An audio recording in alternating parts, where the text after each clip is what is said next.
It used to be only kings could listen to Beethoven.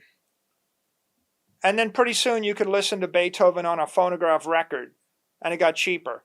And then pretty soon you could download an app to your phone for free and listen to Beethoven, and it got really cheap. Digital transformation of music, digital transformation of education, digital transformation of books, digital transformation of storefronts. What I'm saying is this is the digital transformation of money, of capital, of property. Right? If you want to give music to 1 billion people, you need digital music. If you want to give wealth to 1 billion people, you need digital capital. You're not going to give money and property rights. You're not going to give economic security to everybody on earth without the digital form of capital. In an insightful interview with Intelligentsia Financiera, billionaire and Bitcoin enthusiast Michael Saylor discussed what he sees coming with the transition into a digital monetary system and what he believes makes an individual a financially smart person.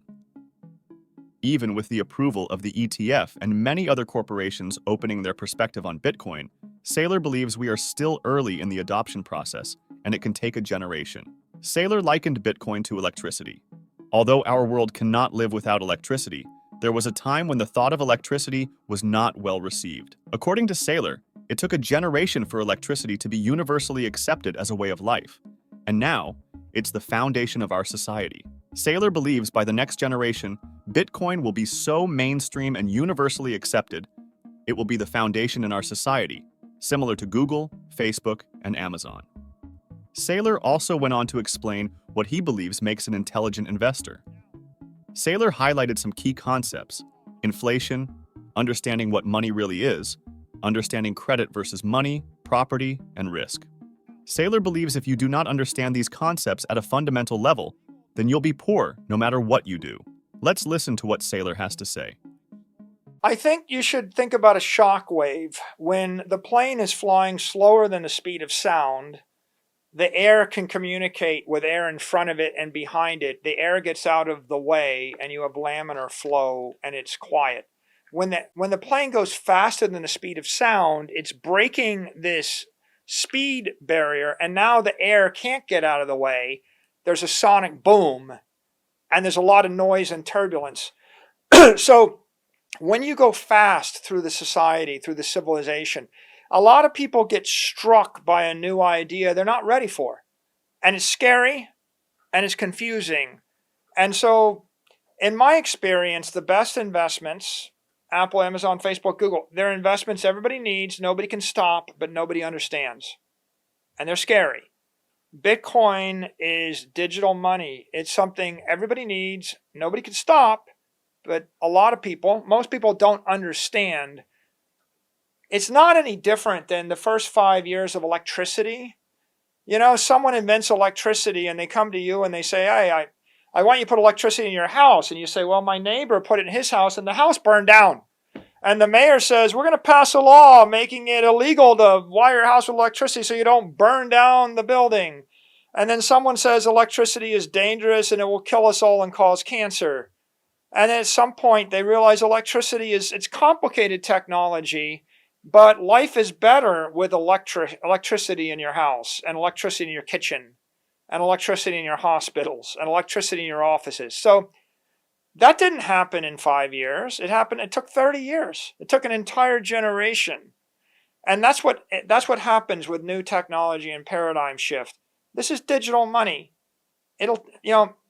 My father, he ignored the first 20 years of the internet revolution, and he didn't want an iPhone and he didn't want a computer.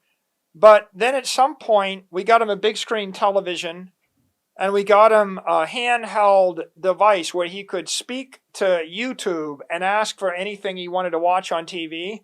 And when he could speak and YouTube gave him his favorite TV shows and favorite musicians and he could travel the world via YouTube, he started loving technology. These ETFs made it 100 times easier to buy Bitcoin, and every day $50–100 million worth of capital is going from analog to digital, and people are buying it that would never touch it. But, when Apple builds Bitcoin into the iPhone, that'll make it 1,000 times easier.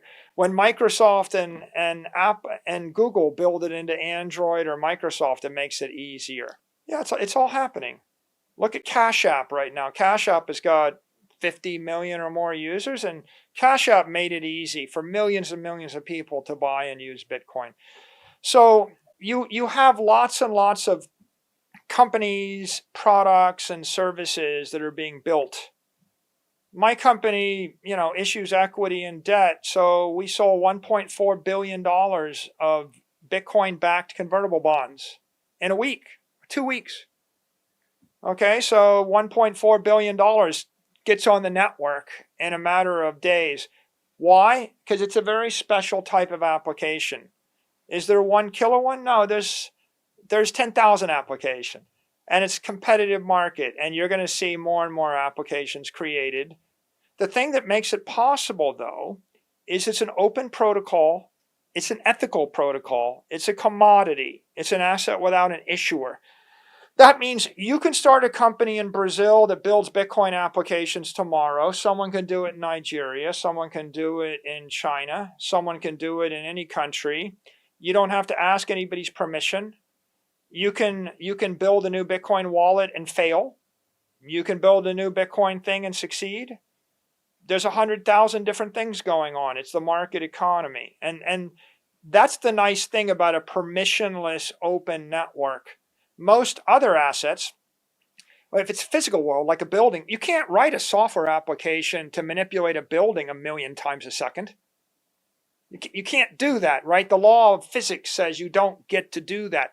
And then with an asset like Apple stock, it's a regulated security. You can't write an application in Africa that trades Apple stock 1,000,000 times a minute on Saturday. It's regulated. So the idea of an open network, open to all, permissionless, means that innovation, both business and technical innovation, can happen everywhere in the world all at once. And that's what makes Bitcoin the most powerful, useful, exciting, interesting thing in the world right now. To be financially intelligent, you have to understand some key concepts like inflation, like money, like property, like credit, and counterparty risk or risk. So what is inflation? Well, many people think inflation is CPI, but they're not really financially sophisticated. If you're financially intelligent, inflation is a vector. There are many different inflation rates. The rate at which streaming video goes up in price is different than the rate at which Palm Beach real estate goes up in price. And the rate at which an investment asset or a building or a piece of art goes up is also an inflation rate. So you have the monetary inflation rate, the rate at which a market basket of desirable assets goes up in value.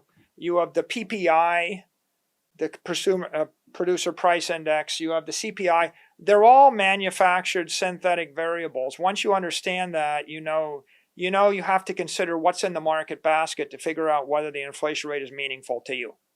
The real inflation rate that matters to an investor is the monetary inflation rate, which is anywhere from 7% to 40%. It's 7% or more in the United States dollar for the last 100 years. It's 14% in weaker currencies. It's 40% in really weak currencies. So that's the first thing you have to understand, because that's the cost of capital. The second idea of money, most people think, well, money is just the currency the government gives me. That's not very financially sophisticated. Money, again, trifurcates into it's a currency as a medium of exchange, it's a unit of account, the world reserve currency, it's a store of value, maybe your building or your investment portfolio. Once you understand that, you have to allocate your cash. If you need the money in the next 3 months, keep it in the peso. If you need the money in the next 3 years, keep it maybe in the strong currency, the dollar, or a currency that's pegged to the dollar. And if you need the money not in the next 30 years, invest it in a store of value, a trophy asset. It needs to meet the Bernard Arnault test. It needs to be something that a guy richer than you, more cultured than you, will want to buy from you in a decade, right? So that's monetary sophistication. And then the rest is just money versus credit. What is money? Money is True money is a non-sovereign store of value bearer instrument, right? That's the best money.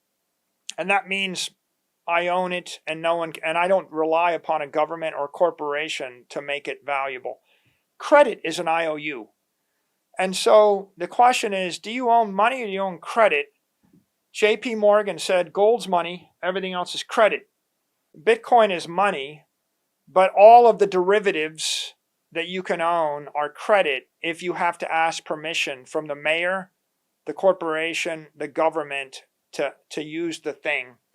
So I think if you understand credit risk versus money, and if you understand store of value versus medium exchange, and if you understand the difference between asset inflation and consumer price inflation, then I think you can preserve your wealth. And then you realize that you can't outwork inflation and you can't outtrade inflation. You will fail if you try to work 9% harder every year, or you try to trade and just guess. 99% of the trades won't work right, and 99% of the people can't outrun inflation. So what you need to do is you need to convert the product of your work into a scarce, desirable asset that you can hold for a long period of time. And so if you're trading the earnings you have from work for a product, a store of value product that will hold its value, then you can accumulate wealth and you can keep your wealth. Otherwise, no matter how hard you work, you'll be poor. To watch the full interview, check out the link in the description. What do you think of Saylor's thoughts here? Do you agree with his thoughts on financial intelligence? Leave a comment. If you found value in the content, hit the like button, as that greatly helps the channel find similar viewers like you. If you're new to the channel, hit the subscribe button to stay up to date on the latest news and commentary in the crypto market. Thanks for watching, and we'll see you on the next one.